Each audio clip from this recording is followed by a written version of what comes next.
everyone, and welcome to Wind, Reel, and Print. We added an "and" now. Oh, you didn't know that. It was Wind, Reel, Print for a really long time. And in post, I would add the "and." Oh, wow. I know. It was a lot of work. Yeah. Every single time. It was a lot of work. But we've added the "and." And my name is Ryan. We've added the "and." It's like Facebook. Yes. Drop the "and." Plus the "and." Just verb. You want to let the audiences know what your name is? My name is Kevin. Okay. All right. I was like, I just set you up to do something silly, I imagine. I But know, you kept a script. I was thinking. Yeah, I saw you. Yeah, but at least you didn't wait too long. Yeah. Because then it gets weird. Yeah. You had just the right amount of time to abort. Yeah. Like, today, it's a very special episode. I don't know if I've ever said that. Whoops. We just said the opposite. Happy Together by Wong Kar-wai. The movie, not the song.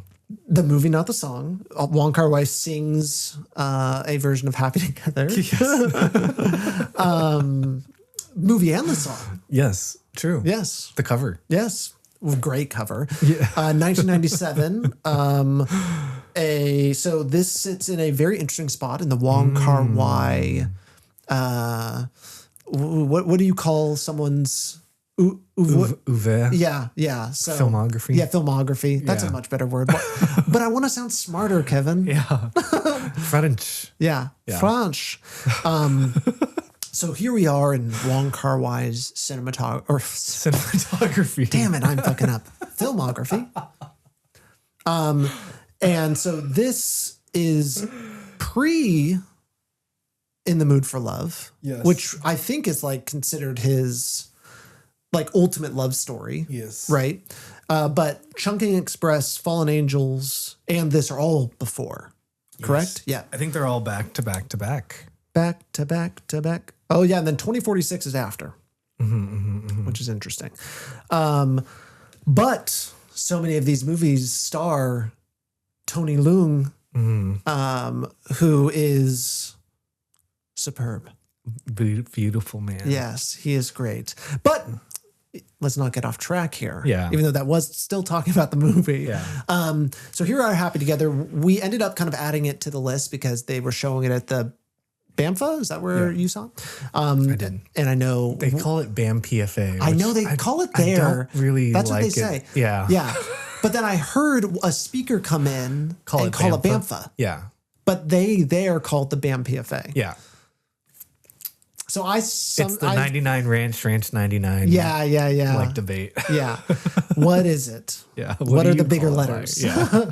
Because I guess the PFA part came afterwards or came at a different time. So, but they really make a point to not go with what the lexicon is, which is always an interesting direction to go. Yeah. Like they have stuck to like a flag in the sand. They're like, we are not drawn a line in the sand. Yeah. They are like, we're not moving from here.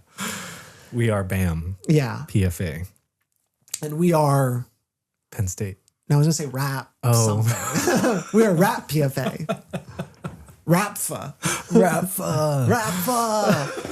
Sounds like a the rat. Wind, Reel, and Print Film Archive. Ooh, that's good. Yeah. I can imagine a few things that are in that film archive. We're getting the highest resolution Milpitas monster. Yeah. It can be your streaming service. Yes, exactly. Yes. We have 4 movies in there. We've got Mary's Happy. We've got Bowfinger. Yeah. We've got Milpitas Monster. I would like Central Station. Oh, sure. Yeah. Wow, we haven't talked about that in a while. Central Station is great. Yeah. Oh, and that made me cry. I didn't watch a high-res version of that. Yeah. So I'd like to see you got to see that. nice. Yeah, it's good. Yeah. It's really good. Exactly. And then Yee. Yeah, so we'll have 5 in there. Sure, yeah. And then you have the whole entire breadth of humanity. True. Wow. We're talking about Happy Together by Wong Kar-wai. So you saw it in the theater. Yes. I saw it on the Criterion. Okay. And I think Willie a devoted fan of ours. Also saw it previously and came highly recommended from them. Yes. So here we are after having seen it. Mm-hmm. Was this your first time seeing it? Yes. Okay. Well, actually, kind of. Okay. Well, yes, but please make a decision. I was present when my friends watched it, but I fell asleep fairly early in the movie. Doesn't count. So I did not watch it. Does not count. But I was in the presence of it being played. So it's in there. It's something happened. Yeah. It's like playing Mozart for your kid when they're like young. Yeah.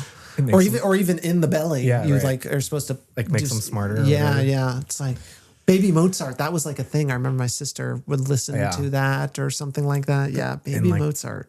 Yeah. Oh, I was thinking of Baby Einstein, like that was a movie too. Oh, I'm thinking of Baby Einstein, actually. Baby Mozart, maybe that's a thing too.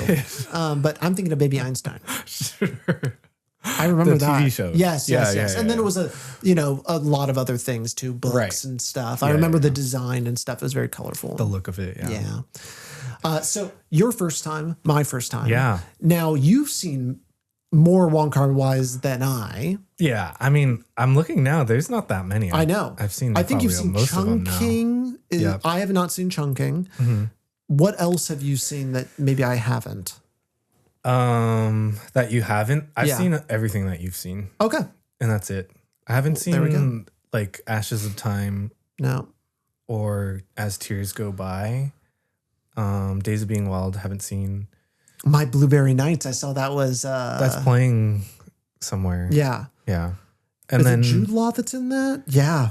Oh wow. Yeah, what a cast. Yeah, because I was thinking, I was like, how many like English spoken films has Wong Kar-wai done? And I don't have an answer, but I saw 0. My Blueberry Nights. Yeah.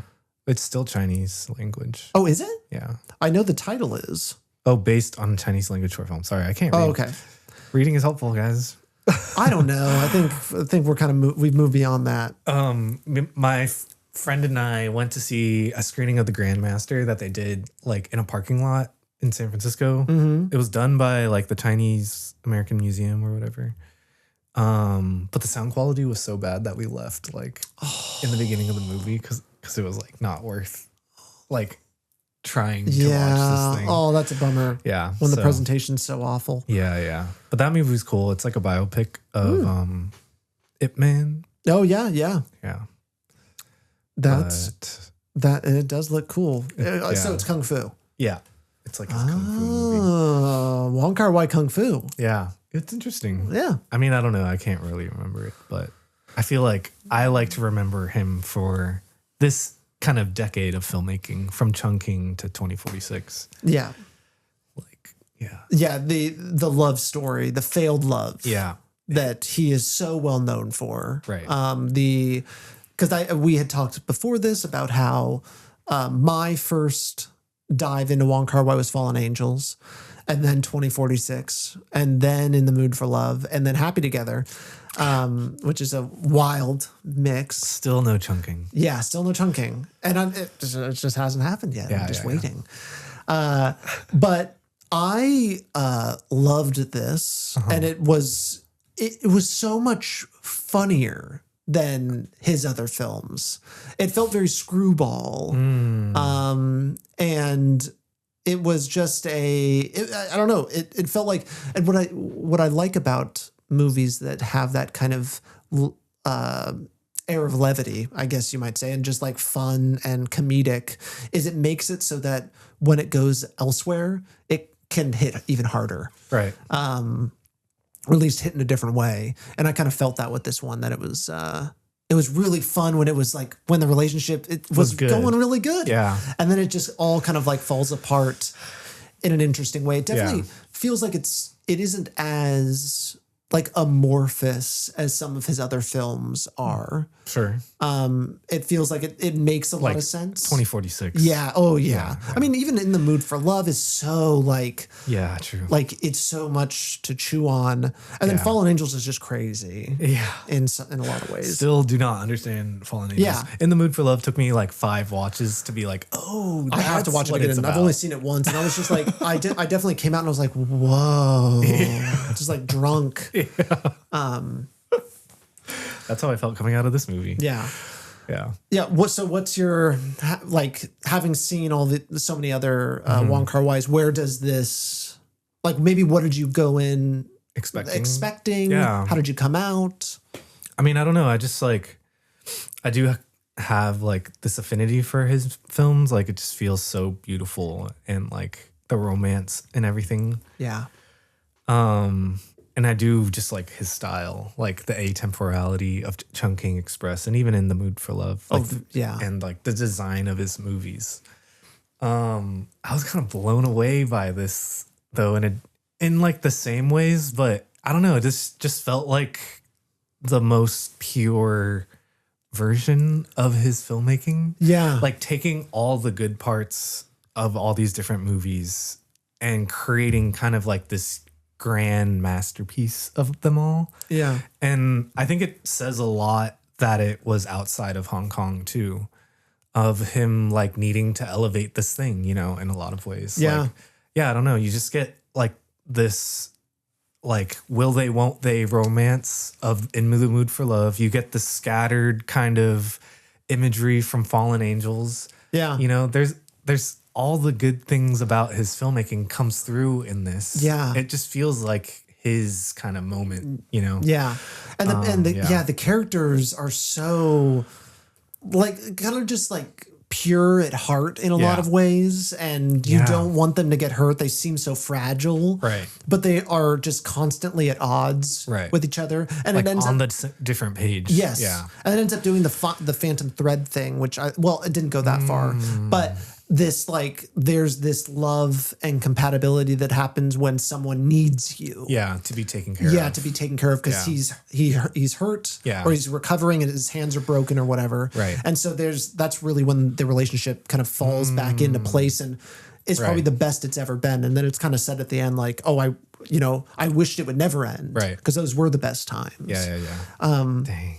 That dynamic was just so great. Yeah. Because you could just tell how they just could not work until this happened. When it was like they needed them this at their lowest. Yeah. Yes, exactly. And yeah, it's so great. And that scene of him like trying to cuddle up with him in the bed. Yeah. And he's like, oh, then I'll go on the couch. Yeah. Or I'll go in the bed or whatever it was. And they kept switching back and forth. It was so good. And it was just so cute. And I loved it. People in the theater were laughing. Yeah. And like it's so funny. Yeah. Yeah, it's so great. And good. And Tony just plays it so well. Yeah. Because he does like play it straight, like everything's so serious. Yeah. In a way. And so it's really hard to know kind of what's on his mind, but his actions never lie. Right. And that's what is just such an amazing thing, because you can see that there is so much love. Right. Between the two of them. Exactly. Yeah. All like going into the most toxic place possible, which is like when he steals the passport and doesn't give it back. It like ends up at this thing where it's like he's destroying it, but he just wants to have this win over him, you know? But it is literally crumbling around. Yeah. He finally wants this control because he's now wild again. Yeah. You know, his lover. Right. Leslie's character, Ho Po Wing. Yeah. Like buying the cigarettes. Oh, yeah. And then he knows he's going out, and so he buys all these cigarettes, and then so that he doesn't have to go. And it's so toxic too, because you know that he's like intentionally doing it because he's like, oh well, you know, I'm going to make sure you can't do that thing. Right. And the way they cut right to that moment, like he's like, where are you going? I'm going to get cigarettes. The cut to him having the box of cigarettes, it's just like so directly saying what it's saying, you know, in a lot of ways. And that's what makes it so funny too, this movie, is that like it also just cuts at weird times and does some time jumps and things. Right. The Mary is happy sort of. Yeah. Because there's a time when they like run away from each other, but then the next shot is them at the mirror together. Yeah. Like it's things like that where it's like just saying through editing that this is without spelling it out. Right. It's the visual kind of metaphors and stuff. Yes. Yeah. And I guess that's the Wong Kar-wai promise in a way. Yeah, because I mean, I'm looking at his Wikipedia. They say his influences are like Antonioni. Let me see. Sorry. Oh, you're fine. Bertolucci, Antonioni, Hitchcock, and Scorsese, like very poetic filmmakers, like using the image as like the forefront of the movie. You know? Not kind of adhering to story as much. Like Godard like feels like an obvious influence on his stuff too. Like his editing is so free, you know, like using music and then the black and white color stuff. Like it's just so inventive and playful. Yeah. Yeah. His movies always feel like it uses everything. Yeah. The entire basket of what makes a movie a movie. Yeah. So another influence is like Latin American writers, the fragmentary nature compared to like scrapbook structures. Like it just feels like he's throwing everything into this thing. And I kind of had mentioned this idea of like soup in my review. And I feel like that's what his movies feel like. It's just combining all these things and stirring it together and seeing like kind of what comes out of it. And hearing about how this movie was made, I think adds to that in a lot of ways of like the kind of directionless kind of filmmaking. They didn't know where the movie was going to go, how it was going to end. They just like day to day put it together. That's crazy. And so that's maddening. It's insane. I think that's an insane way to work. But, to always live on the edge is terrifying. And to find it in the kind of moment. Like it is a Lynchian sort of thing, I feel like. Yeah. You know, very poetry, you know. So yeah, I don't know. It's just such a beautiful kind of film. Yeah. Obviously, I think there's some connection that can be made with subject matter and location to queer. Yeah. Okay. Yeah. That came up in when I was watching it too. Yeah. Yeah. Of like being a foreigner in a Latin American country. Yeah. And being gay and like navigating your personality. Exactly. And trying to figure it out. Yeah. And I think even we watched Totally Fucked Up recently too. And a lot of those movies in the atemporal like kind of dealt with like queer themes and things like that. Same kind of era, same year, I think. Yeah. Oh, Totally Fucked Up was early 90s. Oh, okay. Yeah. Dang. Sorry. Yeah. No, it's all good. It was 93, I'm pretty sure. But the 90s were just kind of like... I mean, this is considered new queer cinema. Yeah, and it must have been pretty groundbreaking when it came out because it's so blatant with it. The first scene is like a sex scene. Yeah, exactly. And like really serious. You know, it's not just like faking it. Right. It feels like, it's like a honest. real fucking thing. Yeah. Honest. Yeah. Yeah, no, I was jamming with it. Yeah, it's so good. Yeah. Oh, yeah. What I was going to say about the queer thing. Yeah, there is something really interesting about like going to South America, like what that kind of says too, as like a frontier.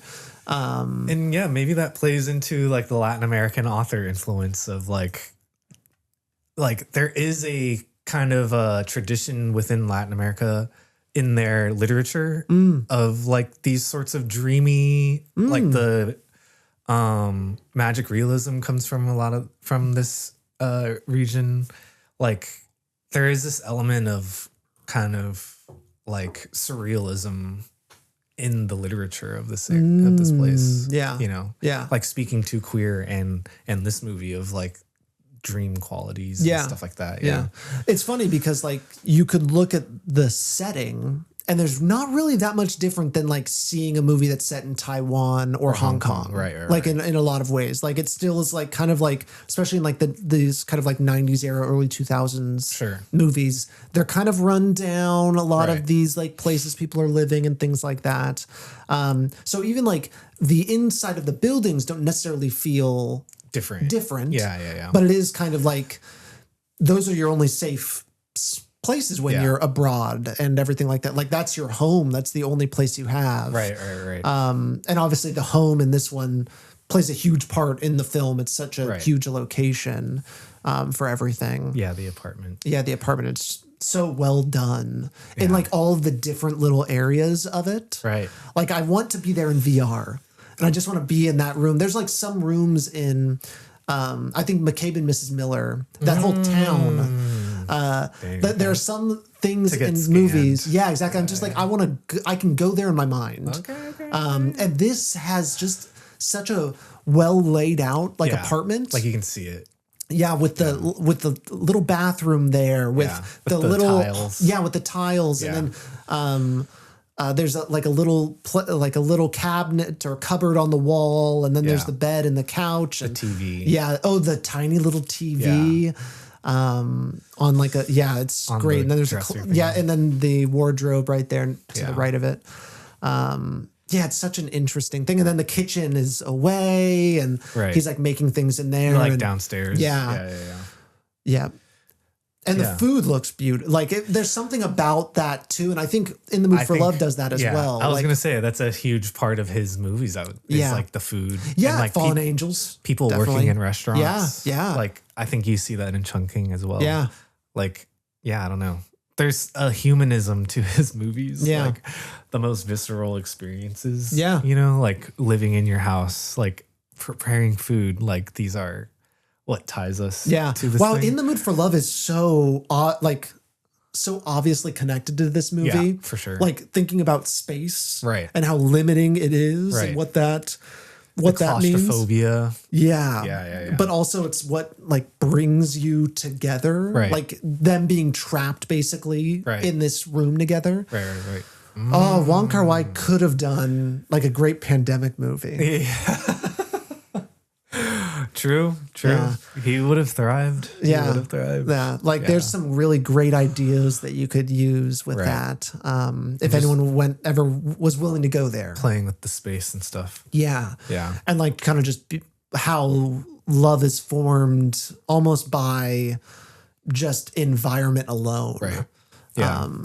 Is interesting. I mean, I think that's a great kind of lead into this idea of this movie being diasporic cinema. We talked a little bit about that. Yeah. And I think we've mentioned it, but I feel like to kind of elaborate some more too, like within his filmmaking, like the country and the location is so important to the story and the characters.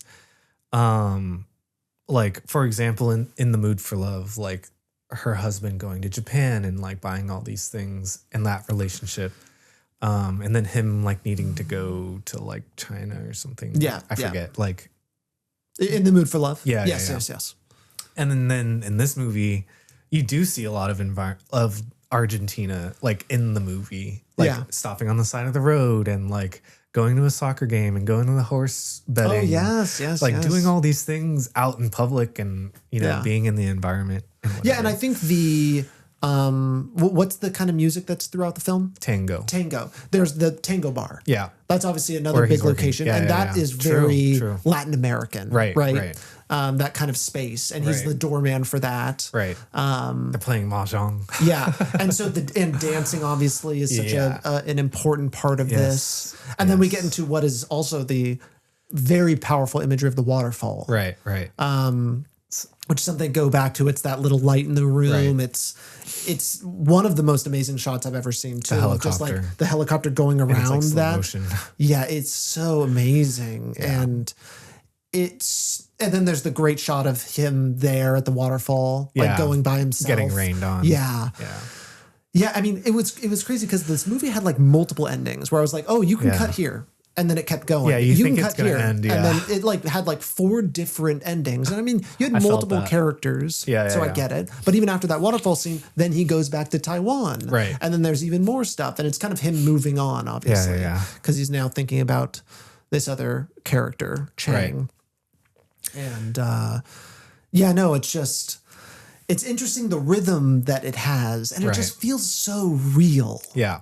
Like, I always just love ending up in a movie where it's like, wow, that just felt so natural. We're like In the Mood for Love, and I gotta just watch it again. I mean, obviously, some people love it. It's amazing. Yeah, it feels like it feels almost like too moody in some ways. Yeah, but it's kind of like what flirting is. Like it's like flirting distilled. You know, it's kind of how it feels. It's like super subdued. Yeah. Where this just feels like they're so raucous and they're like the chaos. Yeah, and maybe it's like maybe it's because it's gay love that it's kind of like that too. You can add these masculine energies that kind of naturally are like kind of budding into each other. Right. Which I think because both of these characters just are so desperate to have control. Yeah.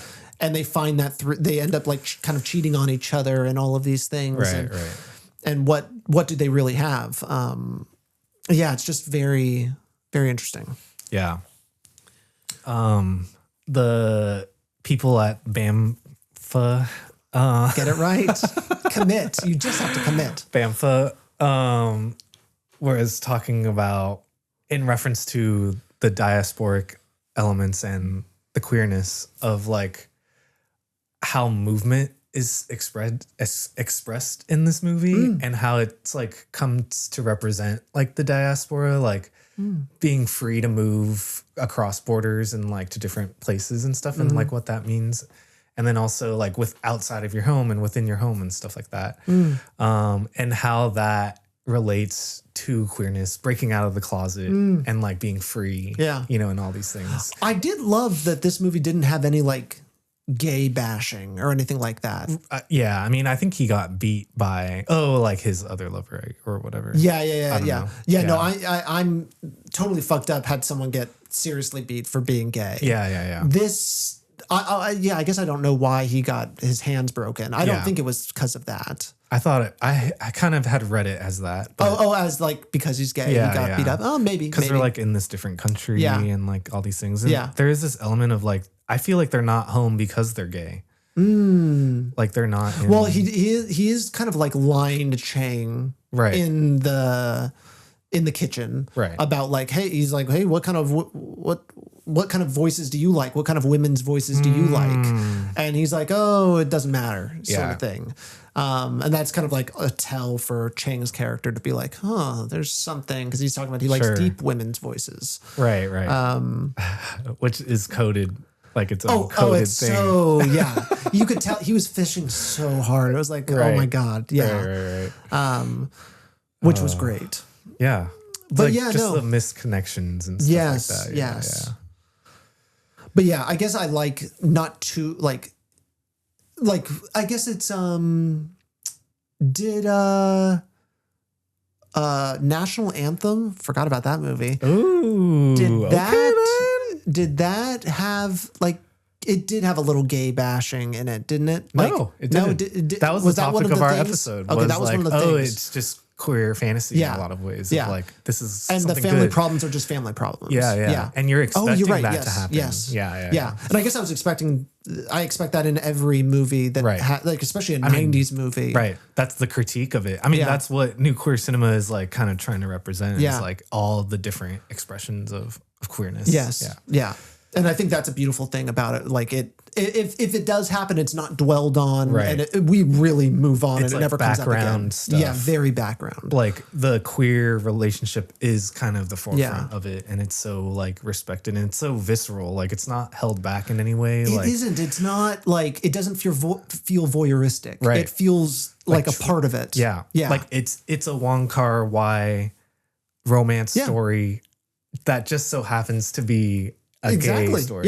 Yeah. You know, and I think that, it's really awesome. I don't know. I was thinking that watching the thing, I was like, damn, what the heck? Like he chose to do this. Like, do Wong Kar-wai female actors, like female performances, ever like kind of those characters? I guess in Fallen Angels maybe, but like do the characters ever like get super crazy, energetic and crazy? I feel like Chungking. Yeah.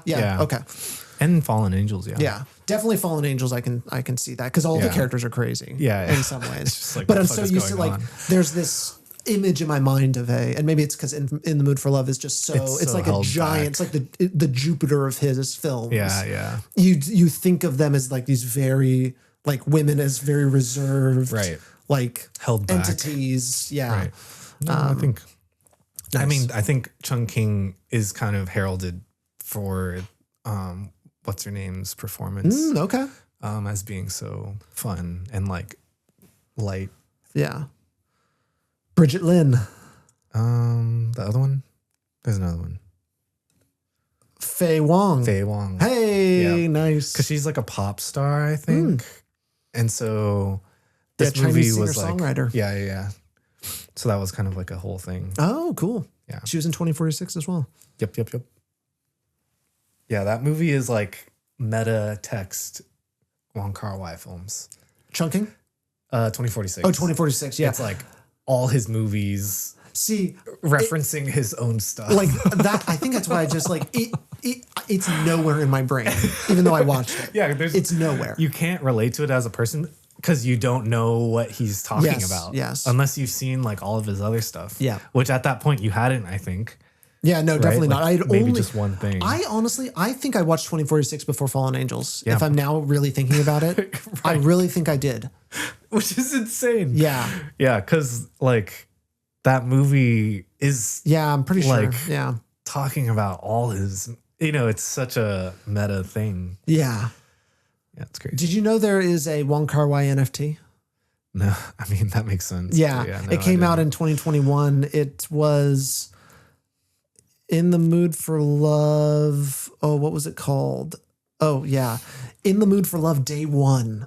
I loved the reading here is so, the thing on Letterboxd, like, oh my God, this was so the era of NFTs. Edited from never before seen footage, this short film unveils rare scenes of Tony Leung and Maggie Chung in roles vastly different from their iconic lovers. The first Asian film NFT offered at international auction houses, this unique artwork celebrates the first day of production for the acclaimed 2000 film, offering a glimpse into the creative process behind the masterpiece. As Wong Kar-wai cites, every thought consists of 90 flashes, and within each flash lives 900 sparks and extinguishments. This NFT eternalizes that first spark, marking a historic moment in Asian cinema. What the fuck? I mean, talk about just like, I just remember the NFT craze was just like garbled nonsense. What does that even mean? Yeah. It means nothing. They were really like high on their own supply. What the fuck? Yeah, crazy. But Damn. maybe we could pick that up, that NFT, rap NFT. Yeah. True. Who's got Hop it? on that Yeah. hype train. Yeah. It was cool to see Chang Chen in this. I honestly wasn't expecting him. He was in Do I know him? A Brighter Summer Day. Oh, the Eddie kid. Yang. Yeah. Edward Yang. Oh my God, I call him Eddie Yang. That's cool. Your homie. You know, we're cool like that. Eddie Yang. That's pretty awesome that I did that. Yeah, it is awesome. But yeah, no, he's the. Yeah, it's pretty awesome that I did that. That I kind of made him my friend. He is your friend. But yeah, no, it was cool to see him because I'm like, oh my God, that's him. Yeah, true. I didn't recognize him. Yeah. Wow. Yeah, because I was thinking a lot about Edward Yang and Wong Kar-wai existing in the same time. Right. It's such a Interesting. beautiful, like, Yeah. those two, the way they tell love stories and things like that. Yeah. Yeah. Yeah. What a wonderful like handoff. Because I think Eddie is older gen. I don't think you can call him that. And then Wong Kar-wai is like the new I know gen. Edward Yang was in it for a while. Yeah. Like once I realized that, I'm like, oh damn. But then he only made movies like for 20 years, maybe 15 years. He was in he's out. theater. Yeah. And he died really young too. Yeah. Oh, awful. Yeah.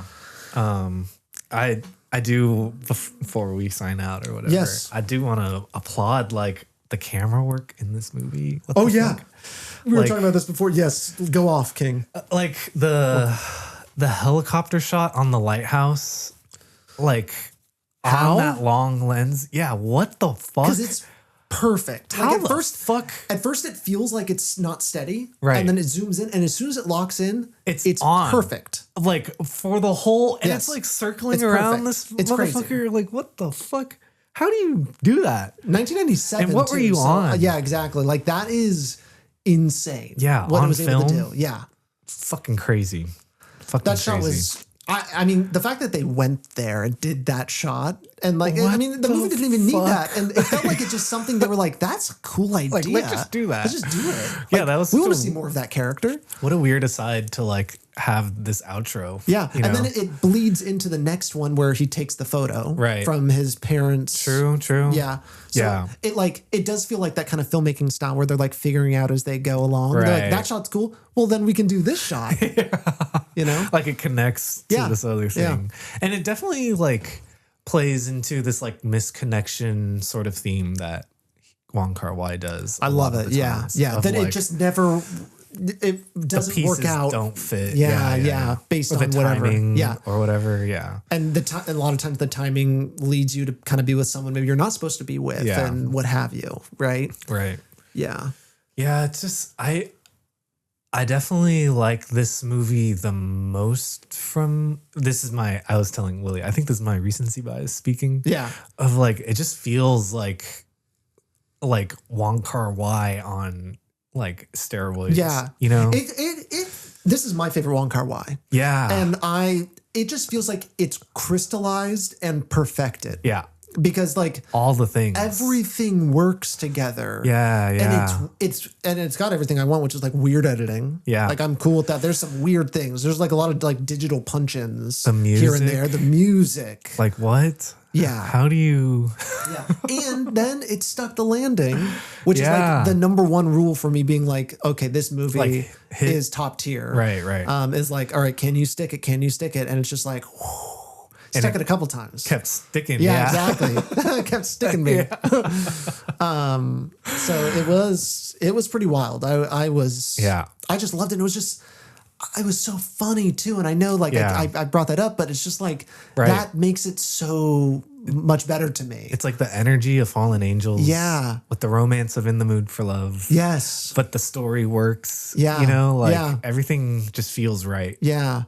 And you're not like hiccuping over something. No, yeah. And really it's not confusing in any way, you know? It's for just, real. It's the right amount of confusion. Yes. Yeah. It's so digestible and it tastes great. Yeah. It's such a Yeah. What a great description. Yeah. Digestible. Like not in a degrading way, but not in like, at all. Like it's a delicacy. Yeah. Yeah.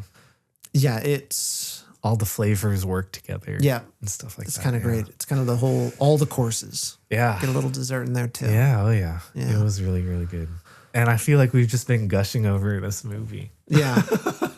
Sometimes we have episodes like that where it's like, what did we just sometimes witness? You gotta just talk about it and love it, and it's so fresh. Like I haven't really processed this. I know. I finished it this morning. Yeah. So I am still living on the fumes, and damn is good. I definitely need to watch it like over and over again. Yeah. Yeah. Oh yeah, it'll be so good on a second watch. Yeah. It's gonna be great. Oh man. And they're saying like how influential this movie was. The music is used in like I guess Barry Jenkins used a song from this. Pedro Almodovar used a song from this. And then like Euphoria referenced the dancing thing in the new season. They had like a recreation of that. Oh, thing. Interesting. Yeah. So like this has become sort of ubiquitous with like romance and like all these things. Yeah. Yeah. Yeah. It's beautiful. Yeah. It's great. I mean, he is just like such a, I don't know, not to fucking, You can keep going. I don't know. I just like, I guess from a grand cinema conversation, like Wong Kar-wai feels like our era's like Orson Welles. Yeah. Where like, he's so great. He makes fucking beautiful thing. Like everyone loves Wong Kar-wai. Yeah. Like Asian people love him. Western people love him. You know, non-film people gravitate towards him. Like he is somehow able to capture everybody's feelings and stuff. Yeah. It is just like a weird thing to just be like, oh, it's so great. It's so great.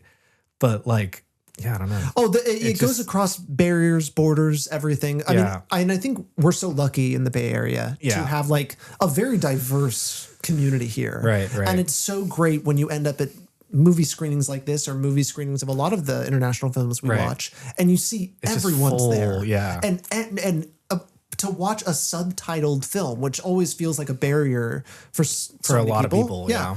But you go in and it's just like, oh my God, we're all going to do it. We're all going to laugh and all these things. And it's just such a great, I wish I got to see this in theaters. Yeah. It is wild seeing like 60, 70-year-old white people. Yeah, exactly. Like, watching a Wong Kar-wai. I didn't want to go there. Yeah. But the whites are out. Yeah. I mean, it's cool. It's cool. It's always an interesting sign. Yeah. I don't know. I just feel like the conversation with him is always like how good his movies are. Yeah. And it's so hard to not talk about it because, I don't know. He's just so good. Pro. Yeah. And it's wild. He hasn't made a movie in like, I know he did the show Yeah, Blossoms of Shanghai, but I'm just not interested in. Yeah, I don't want to watch TV. Yeah, it doesn't. It is a lot of hours. It's just like, yeah, I don't know. We're gonna look back on that as like a missing thing. Yeah, yeah, like the whoa, where'd the time go? Yeah, like he seems kind of perfect for our era. Yeah, it's kind of a bummer to not. filmmaking. Yeah, I need to get more on who the modern Hong Kong filmmakers of our time are. Right. You know, like who is coming out from there. Yeah. Because that I really don't know. I think there's so much, like, there's a lot of load-bearing directors that come from, if I'm just like Taiwan and Hong Kong in general. There's the big ones. There's the big ones, and they are so great. But yeah, I am curious about the other ones, because I think Korea has like taken of like all this kind of East Asian, like the dominance. Yeah, they kind of have the dominance. The cachet. Yes, and then you have some great Japanese directors as well. But that's a blind spot for me. Yeah, I mean, it is. Yeah, I don't know. I can't say too much, but I know that they're a little less developed, I suppose, industry wise. Yeah, just naturally.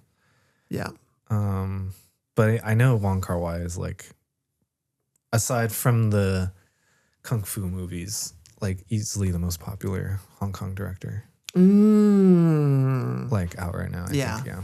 Interesting. Yeah. They're really holding on to Kar-wai. Yeah. I mean, because I would too. My friend is from Hong Kong, and Yeah. he was describing it. I forget exactly, but like there's a style of filmmaking that they do there. And Wong Kar-wai is like taking that style and making it better. So there's that that's cool. of it. Like the way this thing is kind of constructed and stuff is like, yeah. Oh yeah, you see, new wave. He's kind of like in this new wave of Hong Kong cinema. That's happening now. Yeah, since the 80s, basically. Yes.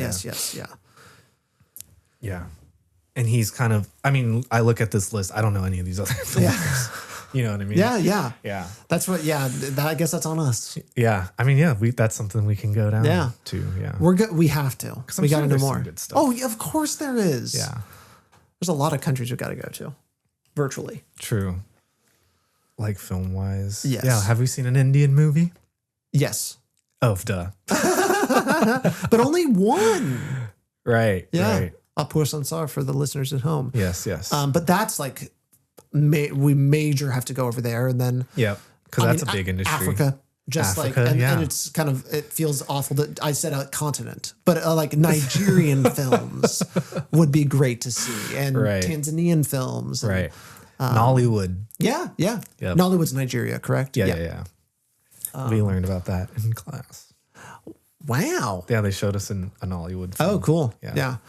I remember when I was in Tanzania seeing some like music videos on the TV of what was being like shown, that what was popular. It was so funny because it was very like lo-fi stuff. But I love that. I think there's great when it goes that direction. Create. Yeah. With what you got. Yeah, just do with what you got. I mean, there's some cool Instagram accounts that like of African kids recreating movies. Those are great. Yes, those are great. With like what they have around and stuff. Like that's filmmaking, you know. Yeah. Okay. All right. What else? I think that's it. That's the Wong Kar-wai. That's Happy Together. Part 2 of Toxic Relationship episodes. Yes. The unintended sequel to Closer. Yeah. It does feel like a better Closer. Yeah. It feels like a different like not Closer. even comparable. Whatever you say. Godspeed. Yeah. I mean, I love this one a lot more, and I just love the characters. They make sense. They like exist. The drama is real. Yeah. And you believe it. Yeah. And they kind of are, it's like the Joker and Batman, right? Yeah. In like the Dark Knight, when he's like, I only exist because I'm like, I need you. Yeah. Like because you exist, I exist. Yeah. And that's kind of what this movie feels like. It's like these characters are happy and sad and awful and great, all because of the other person. Right. That are in their lives. And then, it's just kind of interesting what that, I guess that's just drama. You get two dolls and you bang them together. Or you bang them. They could bang. They banged. They banged. They did. They definitely banged. Get the dolls From to the bang. Yeah. Right on. Anything else you want to add? I love movies. Never heard that one before. Yeah, just gotta keep it alive. Steady. Someone's gotta hear it. Someone's gotta say it. Yeah. Cool. Yeah. Well, then there we go. Happy together. Wong Kar-wai. Ryan, Kevin. That's a wrap. Bye-bye.